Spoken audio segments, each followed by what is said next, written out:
Budget से ठीक पहले बाजार में जबरदस्त तेजी आई है। आखिर हुआ क्या और आगे क्या, चलिए समझते हैं।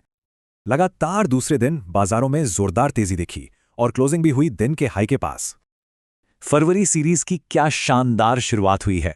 निफ्टी में 1677 अंकों की जबरदस्त बढ़त रही। सेंसेक्स भी कहां पीछे रहने वाला था, एक ही सेशन में करीब 500 अंक चढ़ गया। बैंक निफ्टी में भी पूरा जोर था, 60,000 के लेवल से बस थोड़ा सा नीचे बंद हुआ।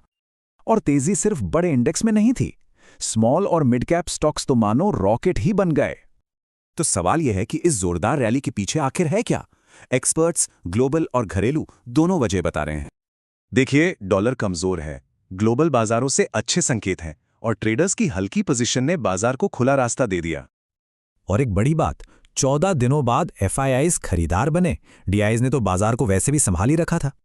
तो अब इस सब के बाद कल के लिए क्या रणनीति होनी चाहिए, चलिए देखते हैं। निफ्टी के लिए 25,150 से 200 की रेंज मजबूत सपोर्ट है और बैंक निफ्टी को 59,200 के पास सपोर्ट मिल रहा है। अब कुछ ऐसे स्टॉक्स पर नजर डालते हैं जो एक्सपर्ट्स के रडार पे हैं। एंट्री और स्टॉप लॉस दोनों क्लियर हैं। पहली पिक है पावर फाइनेंस कॉर्पोरेशन यानी पीएफसी। एक्सपर्ट्स को इसमें 425 रुपीस का टारगेट दिख रहा है। डिफेंस सेक्टर से मझगांव डॉक पर नजर है, इस हफ्ते के लिए टारगेट है 2600 का। और रेलवे सेक्टर से है जुपिटर वैगन्स, इसमें 355 का शॉर्ट टर्म टारगेट दिया गया है। अब एक बहुत जरूरी सवाल, जो स्टॉक्स घाटे में हैं उनका क्या करें?